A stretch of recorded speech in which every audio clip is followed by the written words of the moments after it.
Begsy's Kitchen. Tonight we're going to make lasagna. So firstly we need to make the bolognese sauce.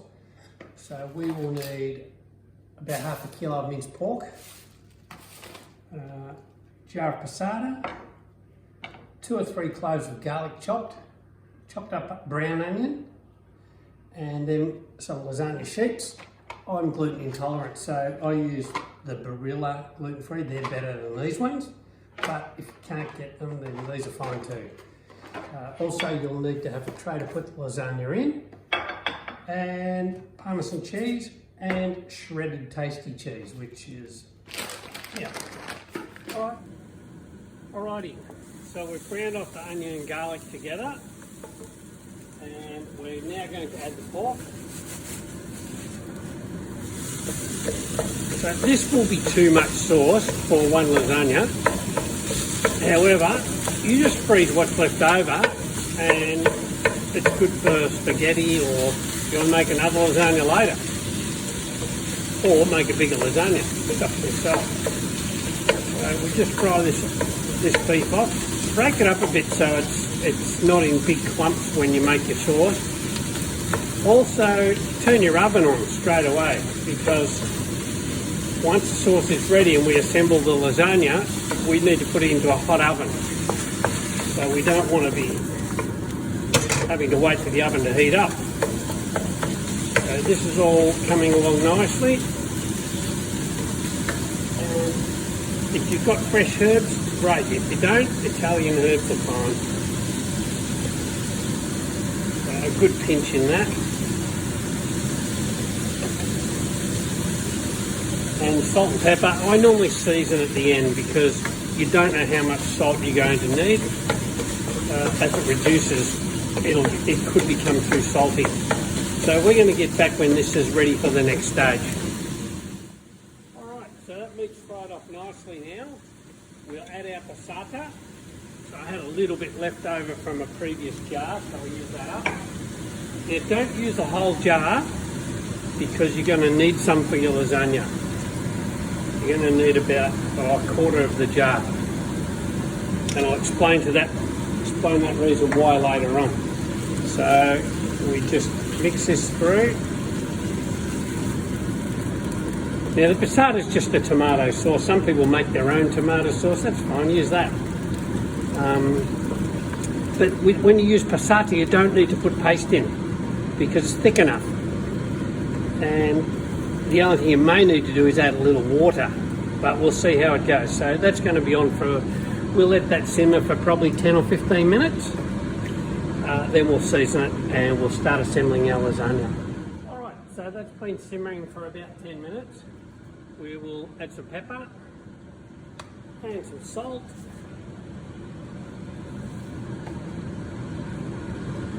Now, when you read a lot of recipes, they say add a pinch of salt. A pinch of salt is enough to put on top of your meal when you're about to eat it.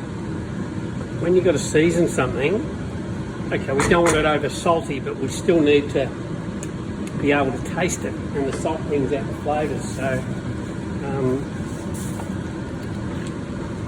that's more like it. Tastes good. All right, let's do the lasagna. Alrighty, now we're going to assemble the lasagna. Now, Italian food is a little bit like Chinese in that it varies so much from region to region. When I make lasagna, I don't like white sauce in it, so I don't put it. This is a bit more dry than, say, some other lasagnas.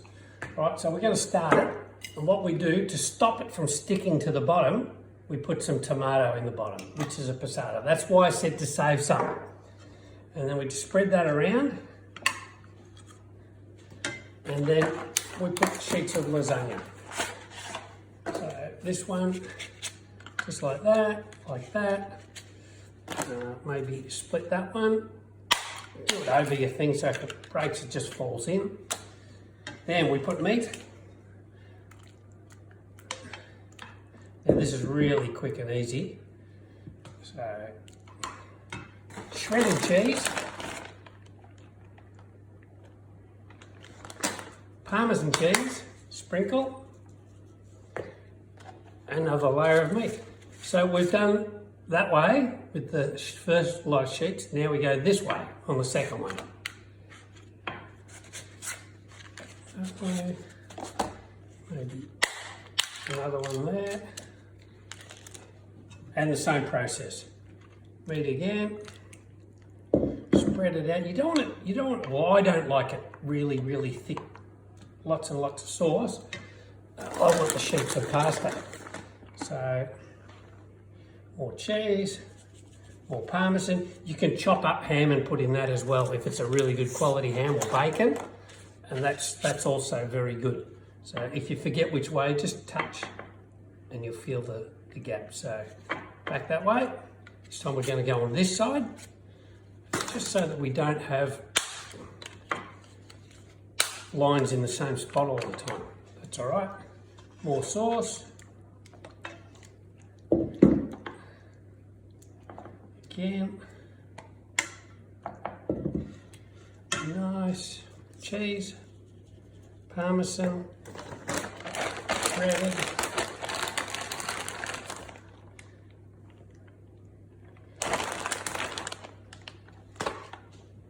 Lasagna again. So really, one box is going to be enough. I can't remember which way I did it, that way.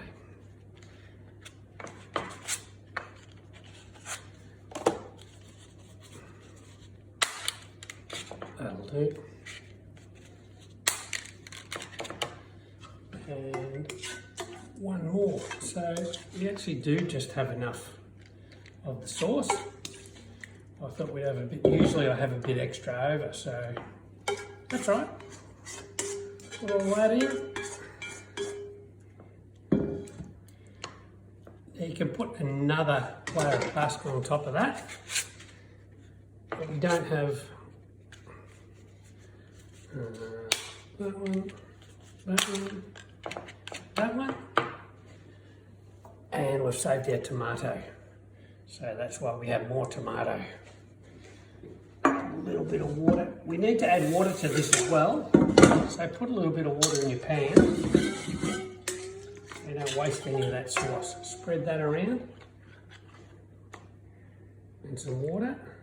It's probably, I don't know, maybe half a cup of water.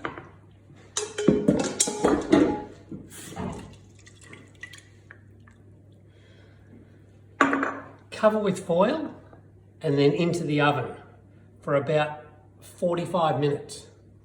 Then, once it's 45 minutes, take the foil off, cheese on top, back in the oven for another 15 minutes. Let's get it started.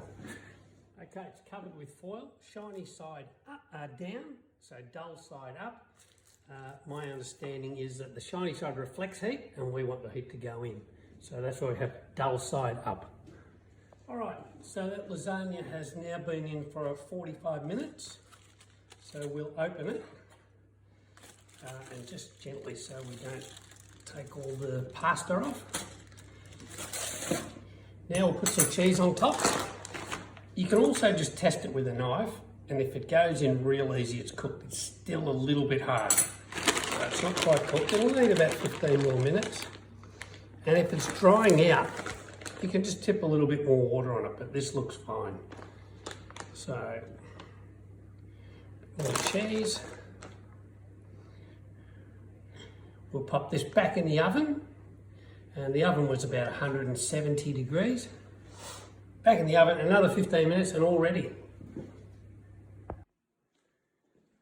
All right, that's been another 15 minutes with the foil off, and that's what we got, the lasagna. Looks amazing. Just made up a simple salad, lettuce, tomato and avocado, and we just cut a slice out so you can see.